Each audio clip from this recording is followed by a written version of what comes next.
Question आपके सामने आ गया है, इसका जवाब आप सभी लोग ये दे सकते हो। बहुत आसान सा क्वेश्चन है।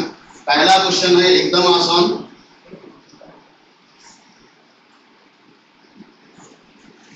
आप देख ही रहे हो, कोई धन है आपका चक्रवृद्धि ब्याज की दर से, चक्रवृद्धि ब्याज की दर से 4 वर्ष में दुगना हो जाता। बहुत साधारण सा क्वेश्चन है। आप फार्मूला जानते हो, A = P1 + R/100 whole to power n। तो फर्स्ट कंडीशन क्या है? आसान सा क्वेश्चन है, दुगना हो जाता है, इसका मतलब ये 2P सब लोग मौखिक लगा के बैठ गए होंगे। पहला क्वेश्चन है एकदम आसान सा,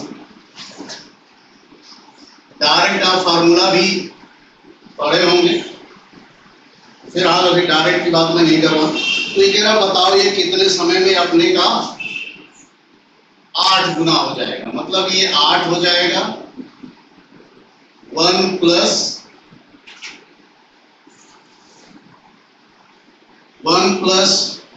ये यह।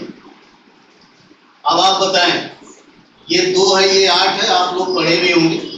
तो इसको क्या करोगे? इसका क्यूब कर दो। जब क्यूब कर दोगे तो ये किसके बराबर हो जाएगा? आपका 2⁸ हो जाएगा, और ये हो जाएगा 1 + R/100, और ये क्यूब का मतलब 12, और ये आपका है 8 1 + R/100 whole to power n। तो कंपैरिजन करेंगे, बहुत इजी क्वेश्चन है, इस पर हम समय नहीं देंगे। आपको इसका जवाब सबको पता है। यस, आप सभी लोग अपनी जगह एकदम सही हैं, करेक्ट हैं, और इस पर हम बहुत ज्यादा समय भी आपको देने की जरूरत नहीं है। आपको पता है n = किसके है? 12। A डैश मीन्स क्या होगा? u माइनस ए होगा, और b डैश बराबर क्या होगा? u minus B. इसका मतलब a बराबर क्या होगा? u माइनस ए डैश, और b बराबर क्या होगा? आपका u माइनस बी डैश। क्योंकि पूरक समुच्चय का मतलब ये है कि जो a में है a डैश में नहीं, A में है लेकिन A डैश में नहीं है। तो हमने आपसे पूछा क्या है? हमने आपसे पूछा है B माइनस A। तो B माइनस A बराबर क्या होगा? U माइनस B डैश और U minus A dash. U cut गया और ये होगा A dash minus B dash. Question सही था। एक रेलगाड़ी 30 किलोमीटर चलने के पश्चात दुर्घटना हो जाती है, जिससे अब उसकी चाल पहले की 4/5 हो जाती है। जरा ध्यान दीजिए कि उन क्वेश्चन आप 1 मिनट समझ लें। ये 30 किलोमीटर गई, किस स्पीड से? b स्पीड से। फिर यहाँ एक्सीडेंट हो गया, फिर इसकी स्पीड 4v/5 हुई, और अपने टारगेट पर कितना विलंब से पहुंची? 45 मिनट। कह रहा अगर यही दुर्घटना 18 किलोमीटर और आगे जाने पर होती, अर्थात 30 है, अब ये कितनी दूर जाती? 48 किलोमीटर। यहां एक्सीडेंट होता, ये 20 स्पीड से जा रहा था, यहां आपकी स्पीड 4v/5 हो गया। तब ये जब गंतव्य पर पहुंचता, तब यहां डिले कितना होता? मात्र 36 मिनट। ट्रेन है, ट्रेन चलने के कुछ समय पश्चात क्या हो गया? एक्सीडेंट हो गया। कितनी दूर जाने के बाद? 30 किलोमीटर। 30 किलोमीटर चलने के पश्चात एक्सीडेंट हुआ। एक्सीडेंट होने के बाद उसकी स्पीड घटती है, और घटने के बाद वो किस स्पीड से जाती है? पहले का 4/5। और यहां पर कितना लेट पहुंचती है? 45 मिनट। फिर वो कहता है कि अगर यही घटना 18 किलोमीटर और आगे जाने पर हो, ये दूरी यहां से यहां तक कितना है? 18। पहले 30 पर हुआ था, फिर 18, तब कितना विलंब पहुंचता? 36 मिनट। तो इसी में क्वेश्चन छिपा हुआ। अर्थात ये 18 किलोमीटर जब ये ओरिजिनल स्पीड से जाती है और दुर्घटना वाली स्पीड से जाती है, तो दोनों में अंतर है। यानी यही 18/5 दुर्घटना के बाद किस स्पीड से गई है? 4v/5। और अगर दुर्घटना ना होती तो किस स्पीड से जाती? v स्पीड से। कितने का अंतर है बोलो?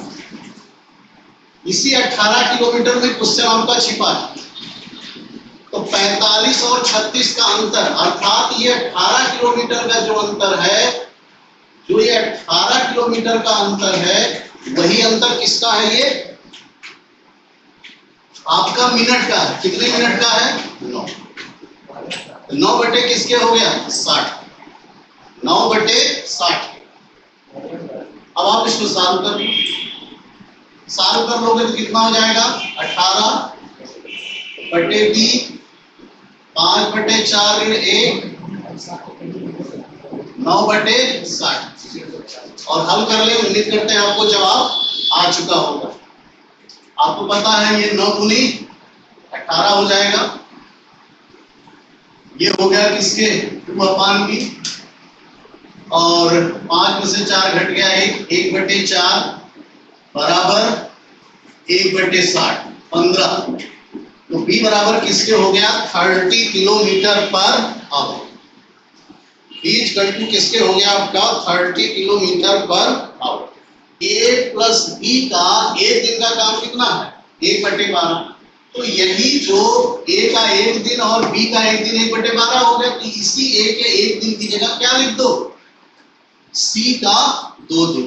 तो यहां लिख सकते हो c का एक दिन, और चूंकि इसमें 2 दिन है तो c धन b का एक दिन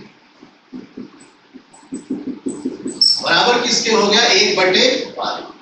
तो c का एक दिन और b प्लस c आपका कितना है? आपका दिया है, ध्यान दीजिए क्वेश्चन में दिया है b और c मिलकर के कितने दिन में करते हैं? 15 दिन में। तो ये हो जाएगा 1 बटे 12 ऋण 1 बटे 15। तो ये कितना हो गया?